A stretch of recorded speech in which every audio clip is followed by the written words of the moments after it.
Hi everybody, I kind of just wanted to show you some things on Zoom on how to access your students' email. So I'm going to go to share screen now, and I am going to show you where you could see your students' email. So your email will look like this. Please excuse the fact that I have 14,000. Oh, let me go back to the share screen. Please excuse the fact that I have 14,000 emails and I'm really bad at deleting.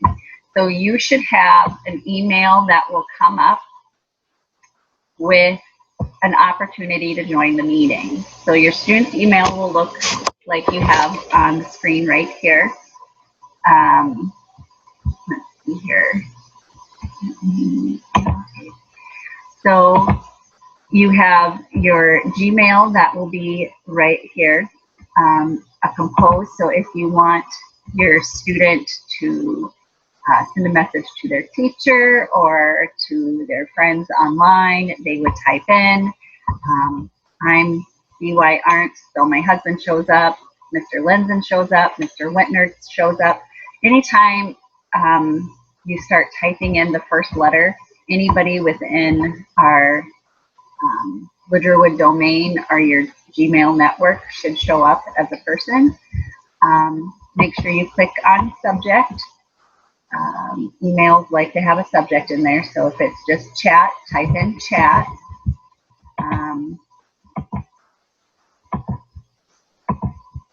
And then you want to have here your message. So it's just a hi. And I love him. He really enjoys me practicing with him as my guinea pig. And then after that, you're just going to hit send. So when I go back to our Zoom meeting, I'm going to click on manage participant or go to invite, and I'm going to invite myself through the Lidgerwood Public School domain. So I'm going to send it to CY Arndt and then show you what that email will look like.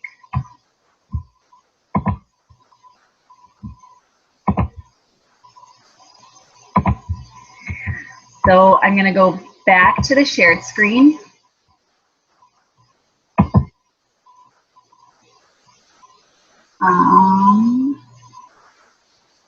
Right here.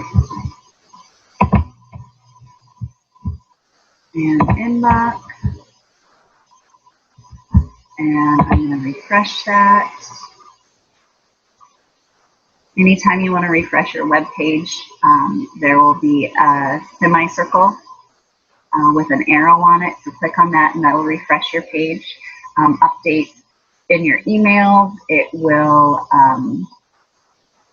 if people are messaging inside an app, it will update there.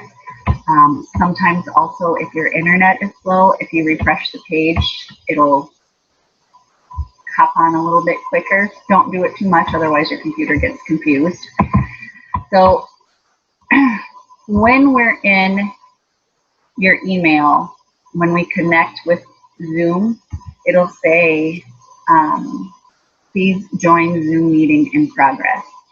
So you want to click on the blue link that says join meeting. We'll click on that.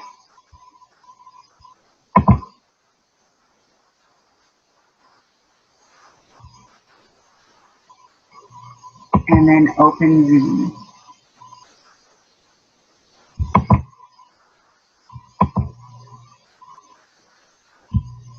So mine will be a little different because I'm already on Zoom. If you've not launched Zoom before, it will ask you to download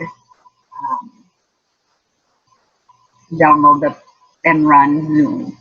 Once we're on, we could have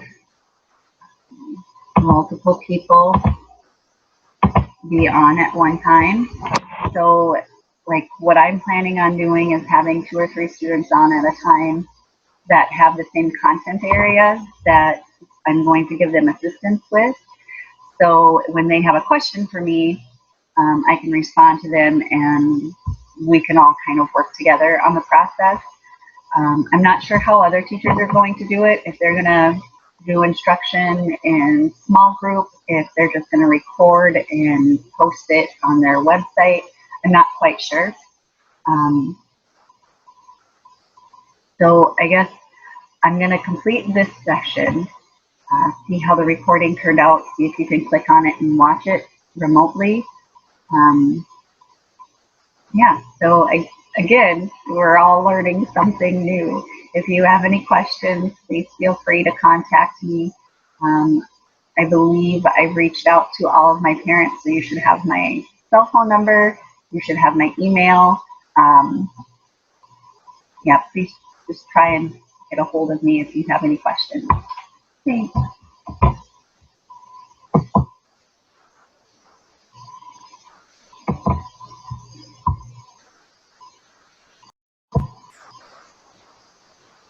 Hi, everybody. I kind of